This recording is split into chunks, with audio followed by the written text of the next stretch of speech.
All right, let's talk about something we've all been through, right? Study time. It starts out fine, but pretty soon it turns into a total battle of wills, and you're just left thinking, why won't you just focus? Well, what if the real problem isn't about focus at all? Today we're going to break down the emotional side of studying, and more importantly, how you can become the ally your child really needs. And you know what? This quote, it just changes everything, doesn't it? It completely reframes the whole situation. What we, as parents, might see as laziness or a bad attitude is almost always a distress signal.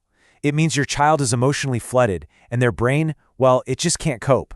So the key here is to realize this is an emotional issue first, and an academic one second.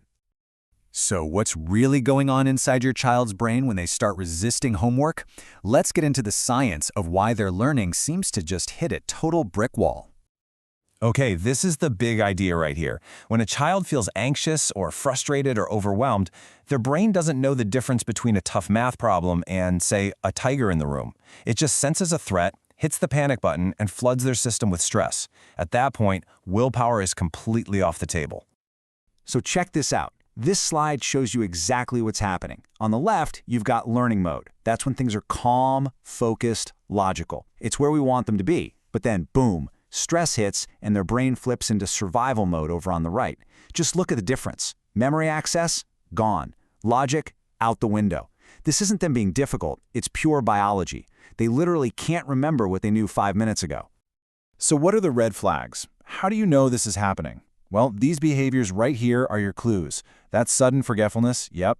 The massive meltdown over one tiny little mistake, that's a huge one. The constant need for a snack or a drink, anything to avoid the task, these aren't just them trying to get on your nerves. They're all signals from a brain that's screaming, I am overwhelmed and I need help.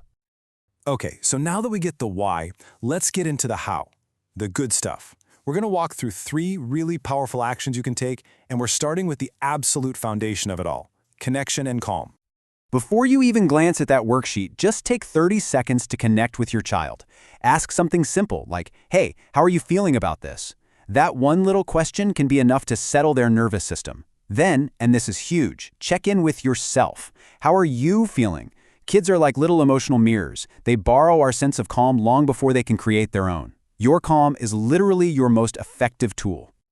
Seriously, when you lower your voice, when you slow down your own breathing, you are sending a direct biological signal to your child's brain that says, hey, we're safe, everything's okay, we can handle this.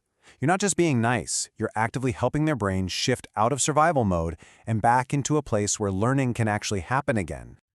All right, on to our next set of actions.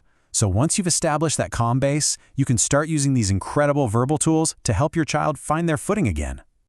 First up, just name the feeling. It sounds so simple, but saying something like, wow, it seems like you're feeling really frustrated right now, actually helps their brain pump the brakes on that emotion. It validates what they're feeling and makes it feel manageable. Then, once they're a little bit calmer, you reconnect them to their why. You see, when a kid is drowning in frustration, they totally forget why they're even doing the work in the first place.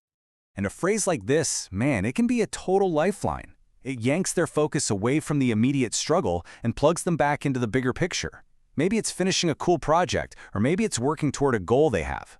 Motivation doesn't come from pushing harder, it comes back when there's a sense of meaning. Okay, our final set of actions. This one's for when things get, well, really intense. And, just as importantly, it's about how you wrap up the study session to build them up for next time. Look, if your kid is just too upset to even think straight, trying to power through is a losing battle. The best thing you can do is call a reset break. This is not wasted time, it's a strategic pause that lets their nervous system calm down. And then, when the work is done, you praise their effort, not whether they got it all right. Acknowledge how they battle through the tough parts, because that is the real victory. And let me tell you, saying something like this, it's huge. These words are so powerful. You're basically rewriting the story in their head about what studying feels like. You're helping them connect it with feelings of pride and relief instead of shame and anxiety. You're not just complimenting their homework, you're celebrating their growing ability to manage tough emotions. So, what does this all add up to? It's a total mindset shift. You're moving from being the taskmaster to being their emotional coach. And here's one last question that's going to help you make that shift for good. This question right here, this is your new secret weapon. Before you react to that resistance, just pause for a second and get curious. Ask yourself this: are they scared of getting it wrong? Are they just wiped out from their day at school? Or are they just feeling stuck and don't know where to start? When you decode the emotion behind the behavior, you can respond with real empathy instead of just correction. All right, so let's wrap this all up. What are the big takeaways? First, and this is non-negotiable, when emotions are running high, learning is low. It's just how our brains are wired. Second, if you create emotional safety, learning will start to flow all on its own. Your empathy is always more powerful than pressure. Remember, reminding them of their why is what brings motivation back. And finally, every single time you respond with calm, you are building their lifelong skill of self-regulation. And in the end, that's really what your role is, right? You're not there to carry them up the mountain of learning, no. You are the calm, steady guide who helps them find their own footing. You provide the safety and support that allows them to keep climbing one steady step at a time.